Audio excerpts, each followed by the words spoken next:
নমস্কার শ্রোতা বন্ধুরা, গল্পের ফেরিওয়ালা গ্রুপে আপনাদের সবাইকে স্বাগত। আজ আপনাদের জন্য আমাদের বিশেষ নিবেদন দেবাশিস মজুমদারের কলমে একটি দুর্দান্ত থ্রিলার গল্প, ক্যামোফ্লেজ মার্ডার। এই গল্পটি দয়া করে শেষ অবধি শুনবেন, কারণ এই গল্পের পরতে পরতে লুকিয়ে আছে টুইস্টের পর টুইস্ট। গল্প পাঠে রিতম, ত্রিহান চৌধুরীর ভূমিকায় মৃন্ময় মান্না, ত্রিহত্র চৌধুরীর ভূমিকায় রাজদীপ চক্রবর্তী, টার্গেটের ভূমিকায় সুদীপ্ত সরকার ও পম্পার ভূমিকায় আয়ুষী ব্যানার্জি। আবহ সঙ্গীত Rajdeep Chakraborty. Poster design scribbling mind থেকে শ্রাবণ্য। সমগ্র পর্ব পরিকল্পনা ও পরিচালনায় টিম গল্পের ফেরিওয়ালা। শুরু হচ্ছে আজকের বিশেষ নিবেদন দেবাশিস মজুমদারের কলমে ক্যামোফ্লেজ মার্ডার। সন্ধ্যের দিকে বৃষ্টিটা বেশ জোরেই নামল। ত্রিহান চৌধুরী একতলার বসার ঘরে বসে মদ্যপান করছিলেন। বেশ কিছু সময় ধরেই তিনি নেশা করে চলেছেন। তার চোখ লাল হয়ে উঠেছে, কিন্তু শরীরের ভেতরে নেশার কোনো প্রভাব তিনি পড়তে দিচ্ছেন না। হঠাৎ ডোরবেল বেজে উঠল। একজনের প্রতীক্ষায় বসে আছেন ত্রিহান চৌধুরী। তিনি ভাবলেন সেই এসেছে হয়তো। তিনি উঠে গিয়ে দরজাটা খুললেন, তবে পুরোটা খুললেন না। আংশিক দরজা খুলে বুঝে নিতে চাইলেন বাইরে কে এসেছে। যাকে ভেবেছিলেন সে নয়। বাইরে পম্পা দাঁড়িয়ে। তিনি তাকে দেখে অবাক যেমন হলেন, পম্পাও বেশ অবাক হলো ত্রিহান চৌধুরীকে দেখে। পম্পা বলে উঠল, এ কি দাদা, আপনি? বুড়োদা কই? ত্রিহান চৌধুরী বিরক্ত হয়ে বললেন, হ্যাঁ, বুড়োদা গেছে তার মেয়ের বাড়িতে। মেয়ের শরীর খারাপ, খবর এসেছে, তাই তাকে পাঠিয়ে দিয়েছি। তাহলে দিদিকে দেখেছ? ত্রিহান চৌধুরী বিরক্তির ভাব বাড়িয়ে বললেন, দিদির কথা তোকে ভাবতে হবে না, আমি আছি তো। তোকে তো বলেছিলাম ফোন করে যে আজ বৃষ্টি বাদল মাথায় নিয়ে আর আসতে হবে না। এই সন্ধ্যাবেলা এলি কেন? আর না, মানে গতকালও দেখে গেছি দিদির শরীরটা বিশেষ ভালো নেই। আজ সকালে বেশ জোরেই বৃষ্টি হচ্ছিল, তাই ভাবলাম আসতে পারবো না। তারপর আপনি যখন ফোন করে বললেন যে আসতে হবে না, তখন ভেবেছিলাম ভালোই হলো, কিন্তু পরে মনে হলো দিদির শরীরটা খারাপ, তাই বিকেলের দিকে বৃষ্টি থামতে ভাবলাম গিয়ে দেখেই আসি। কৃতার্থ করেছ, আর কিছু করতে হবে না। বাইরে আবার জোরে বৃষ্টি শুরু হয়েছে, এখন বাড়ি যা, কাল সকালে আসিস। দাদা, ভিজে পুড়ে এতটা এসেছি, একবার দিদির সঙ্গে দেখা করেই না হয় যাই। ত্রিহান দরজা আগলে দাঁড়িয়ে বললেন, তো দিদি এখন ঘুমোচ্ছে, শরীর খারাপ, তুই যা, কাল সকালে আসিস। পম্পা তাও কিছু একটা বলতে যাচ্ছিল, কিন্তু ত্রিহান চৌধুরী তার মুখের ওপরেই দরজা বন্ধ করে দিলেন। ব্যর্থ মনোরথে পম্পা ছাতা খুলে বেরিয়ে এলো। কিছুটা এসে একটা শেডের তলায় দাঁড়িয়ে সে তার মোবাইলটা তার কাঁধ ব্যাগ থেকে বের করে একটা সেভ করে রাখা নম্বরে কল করলো। ওপাশ থেকে কেউ কল রিসিভ করতেই পম্পা বলল, হ্যালো। হ্যাঁ, আমাকেই ঘরে ঢুকতে দিল না, বুড়োটাকেও দেখলাম না। কিছু একটা ঘটেছে মনে হচ্ছে। হ্যাঁ ঠিক আছে, আপনি আসুন, এখানেই অপেক্ষা করছি। হ্যাঁ, আপনি এলে তবেই পুলিশের কাছে যাব। বলে কলটা কেটে দিল পম্পা। আরও কিছু সময় অপেক্ষা করতে হলো ত্রিহান চৌধুরীকে। বাইরে বৃষ্টি, সঙ্গে সঙ্গে মেঘ ডাকাও চলছে। সকালের দিকে মুষলধারে বৃষ্টি হওয়ার পর দুপুরের দিকে বৃষ্টির তেজ একটু কমেছিল। পরন্তু বিকেলের সময় থেকেই আবার আকাশ কালো মেঘ ঢেকে দিয়ে বৃষ্টি শুরু হলো। সন্ধে যত বেরোচ্ছে ততই বৃষ্টির তেজ বাড়ছে। হয়তো সারা রাত ধরেই বৃষ্টি হবে। আবারও ডোরবেল বেজে উঠল। ত্রিহান চৌধুরী আবার উঠে গিয়ে দরজা খুললেন। এবার যাকে আশা করেছিলেন সম্ভবত সেই লোকটি, বর্ষাতি পরা একজন লোক।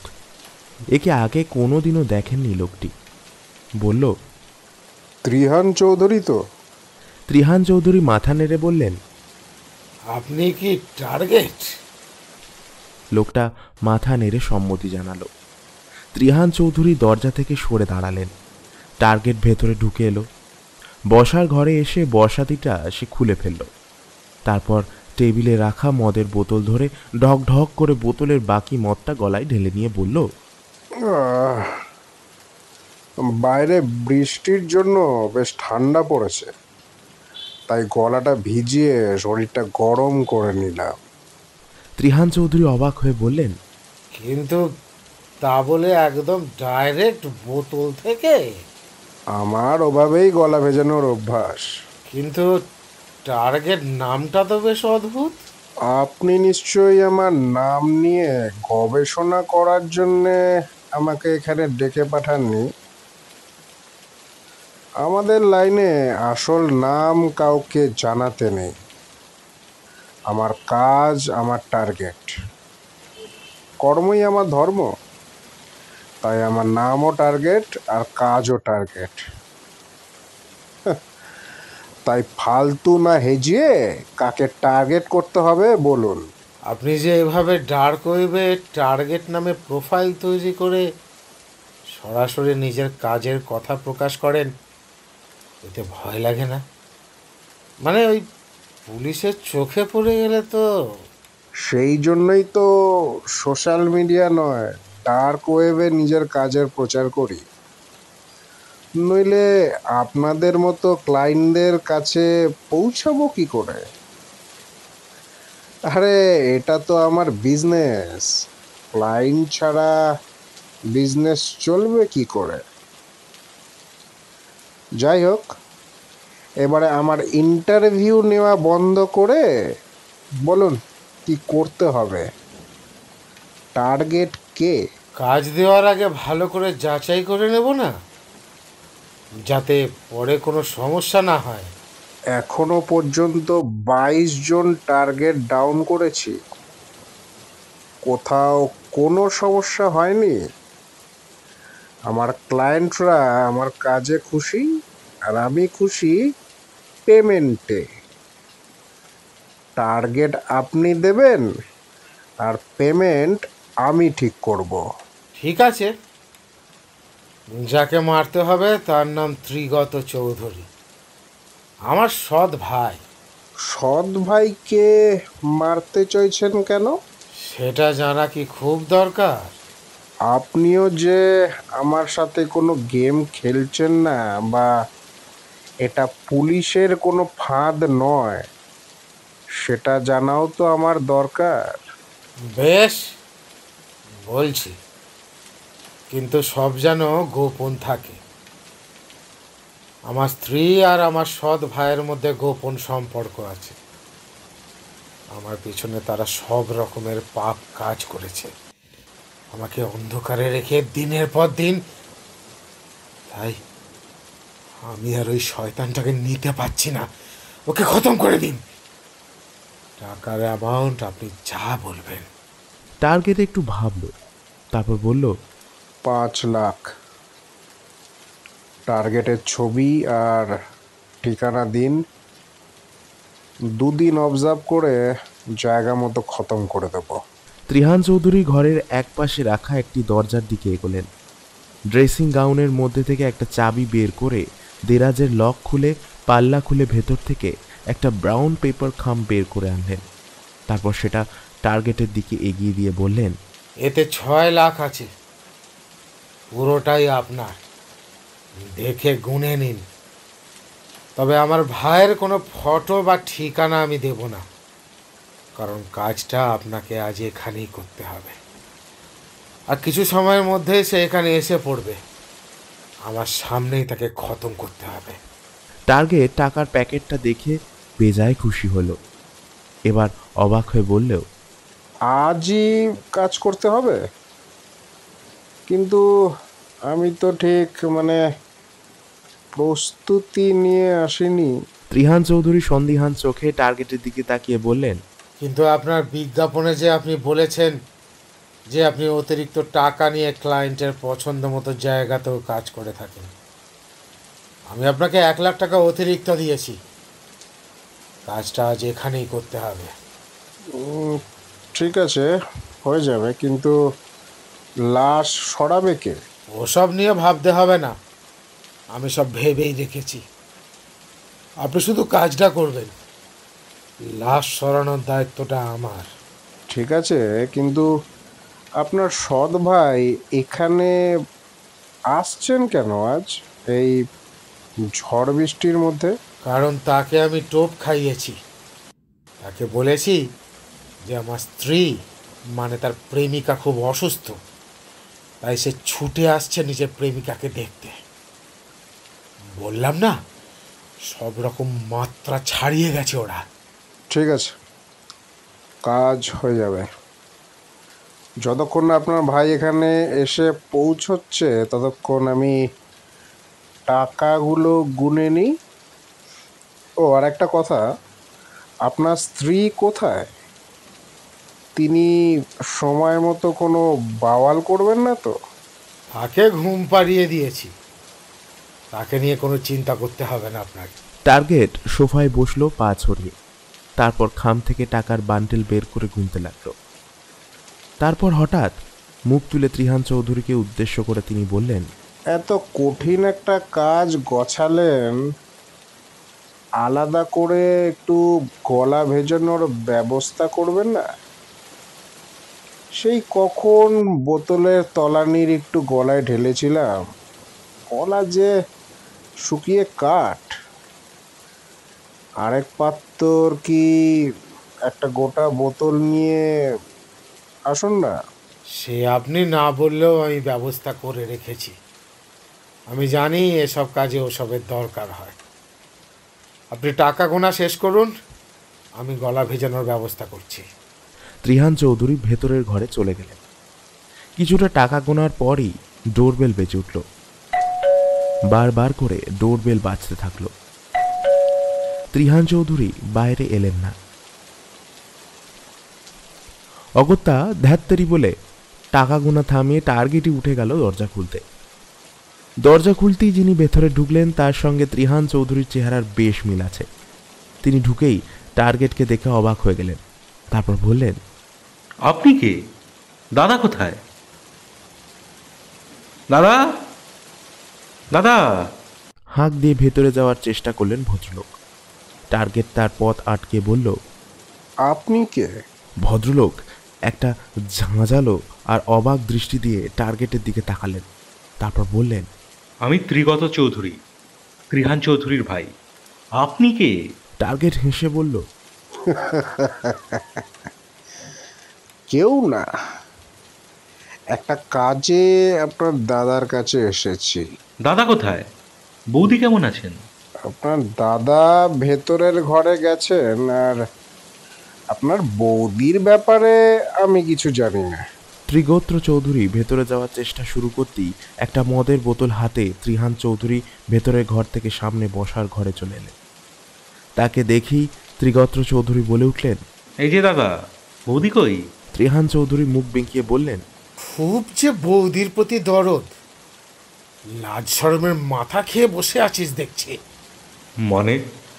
আরে তুমি তো বললে বৌদির শরীর অবস্থা ভালো নয়, হাসপাতালে নিয়ে যেতে হতে পারে, চলে আয়। আর এখন কী সব আবোল তাবোল বলছো? হাতে মদের বোতল, একটা গুন্ডা মার্কা লোক ঘরের মধ্যে দাঁড়িয়ে টেবিলে রাখা প্যাকেটের ভেতর থেকে টাকার নোট উঁকি মারছে। কি ব্যাপার বলো তো? কি প্ল্যান করছো? বেশ ভালোই চিনেছিস আমাকে। তোর বৌদি বোধহয় এসব তোকে বুঝতে সাহায্য করেছে। হঠাৎ ত্রিগোত্র চৌধুরী নিজের বর্ষাতির পকেট থেকে একটা রিভলভার বের করে ত্রিহান চৌধুরীর দিকে তাক করে বললেন, যখন অত দরদ দিয়ে ভাই বলে ডেকে ফোন করেছিলে তখনই বুঝেছিলাম যে কিছু গন্ডগোল আছে, তাই এটা সাথে করে নিয়ে এসছি। আমাকে মারার পরিকল্পনা হচ্ছে, তাই তো?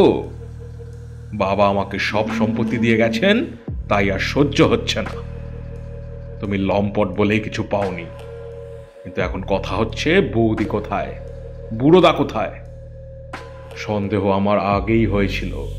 মানে মানে তাদের সামনে আনো, নইলে ফল ভালো হবে না। আমি তোমাকে পুলিশের কাছে নিয়ে যাব। ত্রিহান চৌধুরী একটা চোখের ইশারা করলেন টার্গেটের দিকে। টার্গেট প্রস্তুতি ছিল। সে এক ঝটকায় ঝাঁপিয়ে পড়ল ত্রিগত চৌধুরীর উপর। দুজনের মধ্যে রিভলভার নিয়ে ধস্তাধস্তি শুরু হয়ে গেল। একটু পরেই গুলি চলল একটা। যদিও রিভলভারে সাইলেন্সার লাগানো থাকার আওয়াজ হয় না, কিন্তু টার্গেট সরে যেতেই নিজের রক্তাক্ত পেটের অংশটা চেপে ধরে মেঝেতে পড়ে ত্রিগত চৌধুরী স্থির হয়ে গেলেন। রিভলভার তখন টার্গেটের হাতে। টার্গেট কিছুটা অপ্রস্তুত হয়ে বলল, কিভাবে যে গুলিটা চলে গেল, আমি তো চেষ্টা করছিলাম রিভলভারটা শুধু ছিনিয়ে নিতে। ত্রিহান চৌধুরী হাতে মদের বোতলটা টার্গেটের দিকে এগিয়ে গিয়ে বললেন, আপনি কি এখন শোক করতে বসবেন নাকি? যে কাজের জন্য এসেছেন সেটা তো ভালোভাবেই হয়ে গেল। এই নিন, বোতলটা শেষ করুন, টাকাটা তুলুন আর নিজের পথে ফিরে যান। লাশের যা করার সেটা আমিই করব। টার্গেট মদের বোতল খুলে ঢক ঢক করে বেশ কিছুটা গলায় ঢালল। তারপর বোতলটা নিয়ে টেবিল থেকে টাকার প্যাকেটটা তুলে নিয়ে নিজের বসাতির দিকে এগোতেই তার মাথা ঘুরে গেল। আর মুহূর্তে তার মধ্যে অদ্ভুত কিছু পরিবর্তন হতে লাগলো। পুরো ঘরটায় চোখের সামনে দুলতে লাগলো টার্গেটের। সে টলতে টলতে কয়েক পা এগিয়েই থপ করে সোফায় বসে পড়ল। সে একটা অদ্ভুত সপ্রশ্ন দৃষ্টি নিয়ে তাকালো ত্রিহান চৌধুরীর দিকে। ত্রিহান চৌধুরী তখন বাঁকা হাসি হাসছেন। টার্গেটের মাথাটা আস্তে আস্তে সোফায় এলিয়ে গেল। ঘাড় হেলিয়ে সজ্ঞা হারালো টার্গেট। ঠিক তখনই একটা শীষ দিলেন ত্রিহান চৌধুরী, আর অদ্ভুতভাবে গায়ের ধুলো ঝেড়ে মেঝে থেকে উঠে পড়ল ত্রিগত্র চৌধুরী। দুই ভাই একে অন্যের দিকে তাকিয়ে হেসে নিলেন। ত্রিহান চৌধুরী বললেন, নিজের সহোদর ভাইকে সৎ ভাই সাজিয়ে গল্পটা দারুণ জমিয়েছিলাম, কি বলিস? দেওর বৌদির অবৈধ সম্পর্কের ব্যাপারটাও কিছু মন্দ নয়, কিন্তু এবার কি করা যায়? পুলিশে খবর দিসনি যে দাদার বাড়িতে খুনের ডাকাত ঢুকে পড়েছে? হ্যাঁ হ্যাঁ, ব্যবস্থা করে এসেছি, পুলিশ এই এলো বলে। ত্রিগত্র চৌধুরী একটু থামলেন, তারপর বললেন, কিন্তু বৌদি আর বুড়োদাকে তো মেরেছ কাল রাতে, পোস্টমর্টমকে কি করে ফাঁকি দেবে? ফাঁকি দেব না তো? পুলিশকে তো বলবো যে গত রাতেই ওরা খুন হয়েছে, কিন্তু খুনটা আমি করিনি, খুন করেছে এই টার্গেট। এই তো গত রাতেই আমার বাড়িতে ঢুকে আমার স্ত্রীকে আর বাড়ির বুড়ো চাকরকে খুন করে আমাকে বন্দি করে রেখেছিল। সেই জন্যই তো সরাসরি তোকে পুলিশে যেতে বলেনি, পম্পাকে দিয়ে ঘুরিয়ে পুলিশে খবর পাঠিয়েছি। পুলিশকে তো আমি এই বয়ানি দেব যে এই লোকটা আমাকে বাধ্য করেছিল পম্পাকে ফোন করে আসতে না বলার জন্য। আর পম্পাকে তখন ঘরে ঢুকতে দিইনি তো আমি এই জন্যেই, মিথ্যে বলোকে তাড়িয়ে দিয়েছি। কেঁদে কেটে এ কথা বলবো আমি পুলিশকে, ঠিক হবে না? ও সত্যি দাদা, কি শয়তানি বুদ্ধি তোমার!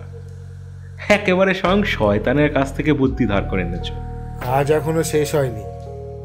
তুই এই নকল রক্তমাখা জামাটা চেঞ্জ করে নে, আর আমি নকল রিভলভারটা সরিয়ে আসল রিভলভারটা নিয়ে এসে এই টার্গেটের হাতে ধরিয়ে দিই। সে মতো দুজনে কাজে লেগে পড়লেন। ত্রিগত চৌধুরী অন্য একটা জামা পরে নিলেন, আর নকল রক্তের জামাটা ছিঁড়ে ঘরের বাইরে বাড়ির পেছনের জঙ্গলে ফেলে দেওয়া হলো। ততক্ষণে ত্রিহান চৌধুরী যে রিভলভারটা দিয়ে তার স্ত্রী আর পুরনো চাকরকে খুন করেছেন, সেটা সাবধানে রুমালে মুড়ে নিয়ে এসে ধরিয়ে দিলেন অজ্ঞান হয়ে পড়ে থাকা টার্গেটের হাতে। ত্রিগত চৌধুরী আনন্দে হেসে উঠে বললেন, ব্যাস, এইবার বৌদির বাবা রেখে যাওয়া সব সম্পত্তি আমাদের হয়ে যাবে। সেই জন্যই তো এত কিছু পরিকল্পনা করে পুরো মার্ডার কেসটা ক্যামোফ্লেজ মার্ডার সাজালাম। সব দোষ পড়বে এই টার্গেটের ঘাড়ে। ফাঁসানোর জন্য একটা ভালো লোক বেঁচেছো দাদা। দাগি ক্রিমিনাল, এমনিতেও লোকটা খুনি, তাই পুলিশও সন্দেহ করবে না। ত্রিহান চৌধুরী মাথাটা একটু চুলকে বলে উঠলেন, তাও পুলিশ সন্দেহ করবে রে। টার্গেট কেন এই বাড়িতে ঢুকলো সেটা তো জানতে চাইবে। টার্গেট একজন পেশাদার কন্ট্রাক্ট কিলার, সে যে বাড়িতে ঢুকে তোর বৌদি আর পুরনো চাকরকে খুন করলো, তা পুলিশ জানতে চাইবে না যে এইসব খুনের বরাত তাকে দিয়েছিল? তাও তো ঠিক। তা সেটার জন্য আর কাউকে ফাঁসানোর পরিকল্পনা করে রেখেছো নাকি? এ ব্যাপারে তো তুমি মাস্টার মাইন্ড। এসব ভেবে রাখতে হয় রে, এসব ভেবে রাখতে হয়। দেখ, তুই আমার আপন ভাই, এসব কিছু মনে করিস না রে। আসলে যার সম্পত্তি সে লোকটা তো আমার শ্বশুর ছিল, তাই না? তার মেয়ে আমার বউ, তাই তো। তো যে বুড়ো চাকরটাকে মারতে বাধ্য হলাম সব কিছু ফাঁস হয়ে যাবার ভয়ে, সেও তো আমার শ্বশুরেরই অনুগত ছিল। খুনগুলোও একে একে আমি করেছি, টার্গেটকেও ধরে এনে ফাঁসানোর আইডিয়াটা আমারই। এত কিছুর পর এই টাকা সম্পত্তি আর একজনের সাথে ভাগ করে নিতে ঠিক মন চাইছে না রে। তা সে যতই আপন ভাই হোক, তাই তোকে তো ভাই সরে যেতে হবে। আমি পুলিশের কাছে প্রমাণ করে দেবো যে টার্গেটকে তুই পাঠিয়েছিলিস আমাদের বাড়িতে। তুই আমার বউয়ের টাকা সম্পত্তি সব আত্মসাৎ করার জন্য আমাদেরকে মারতে চেয়েছিলিস। সব খতম হয়ে গেল, শুধু ভাগ্যের জোরে আমি বেঁচে গিয়েছি। ত্রিগত্র চৌধুরী হতবাক হয়ে গেলেন।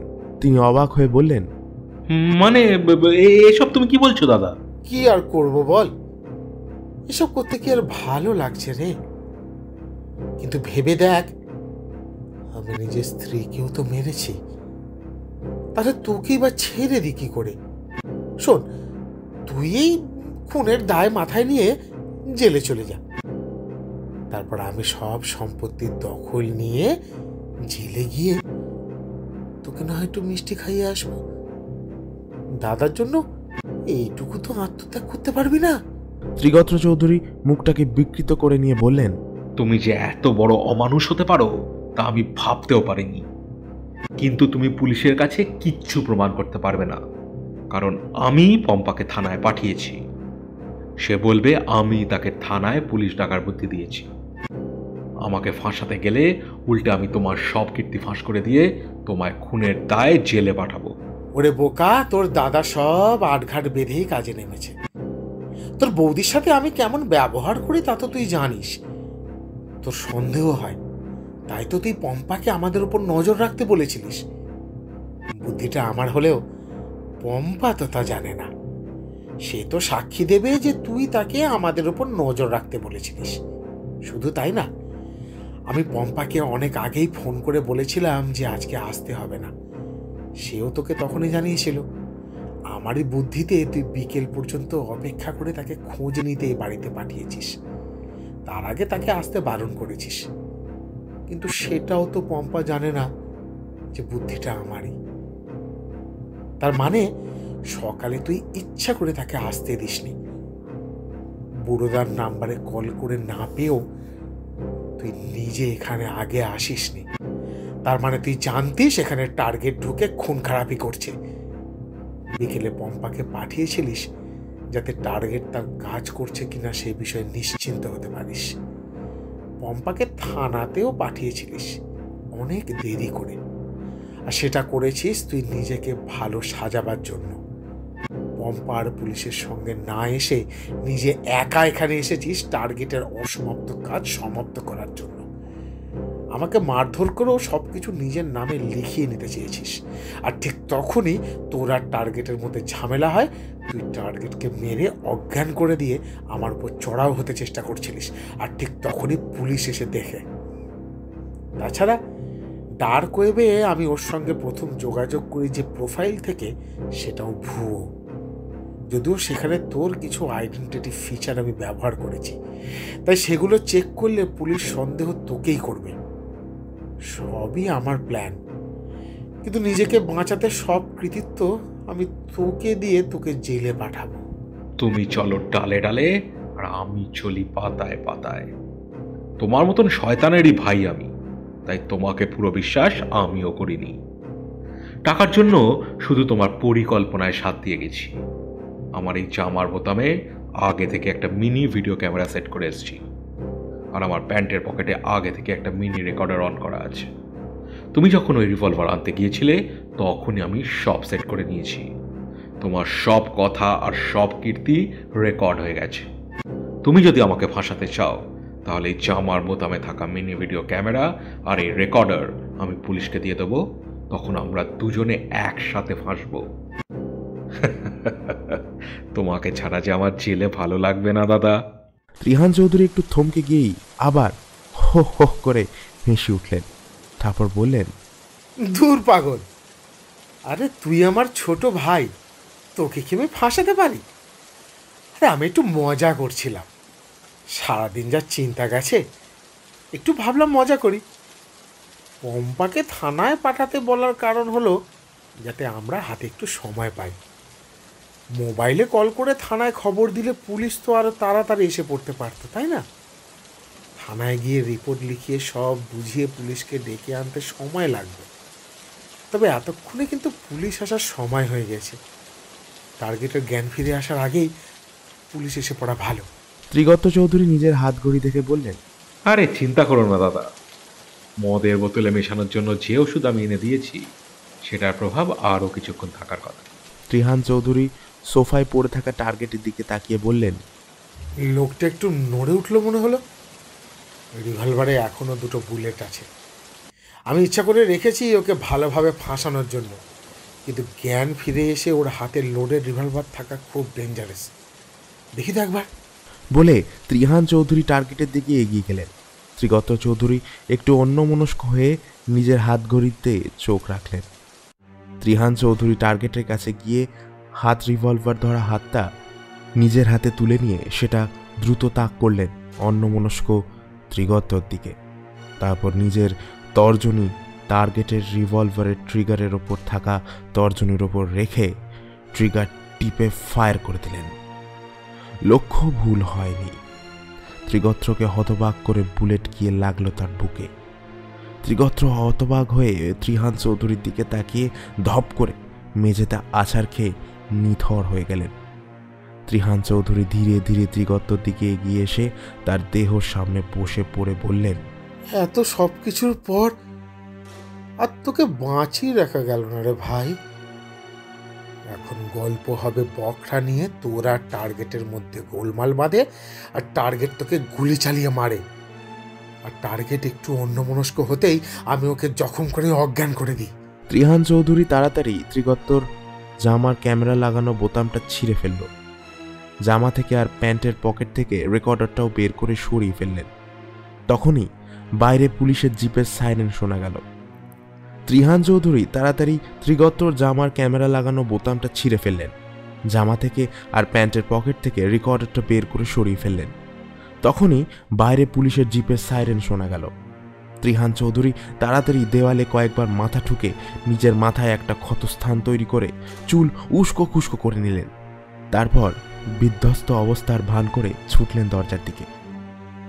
তিনি খেয়াল করলেন না যে এবার সত্যি সত্যি টার্গেটের শরীরটা নড়তে শুরু করেছে।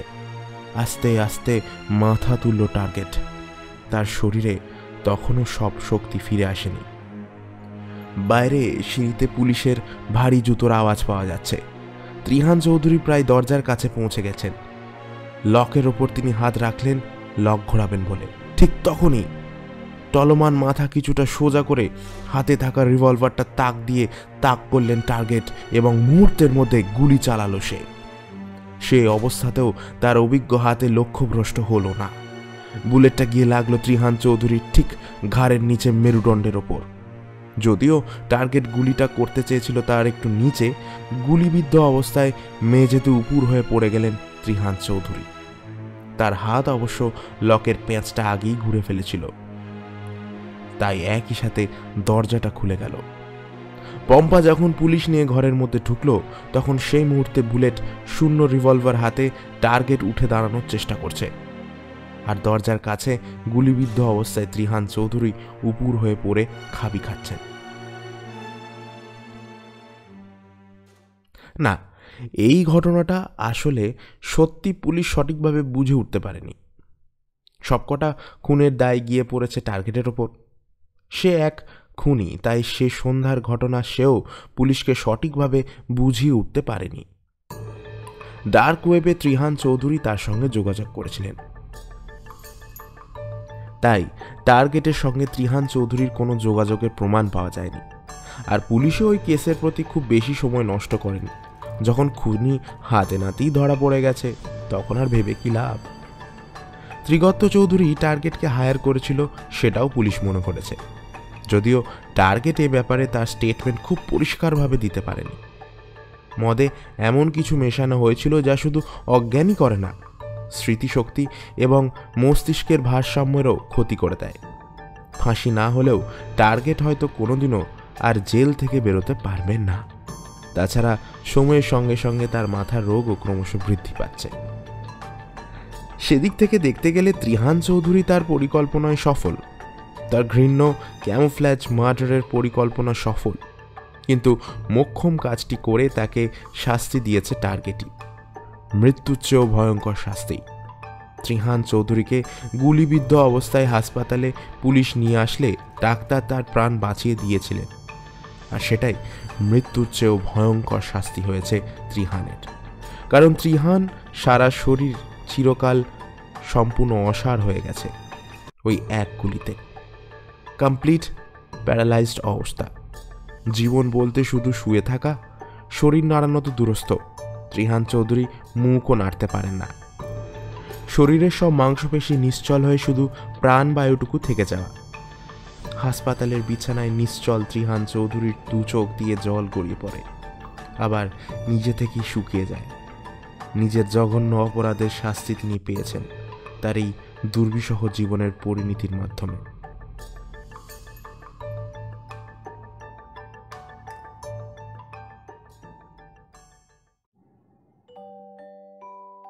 শুনছিলেন দেবাশিস মজুমদারের কলমে ক্যামোফ্লেজ মার্ডার।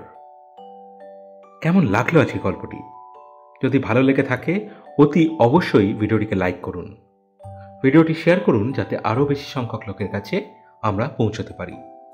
আর আপনাদের মতামত দয়া করে কমেন্ট সেকশনে লিখে আমাদেরকে জানান।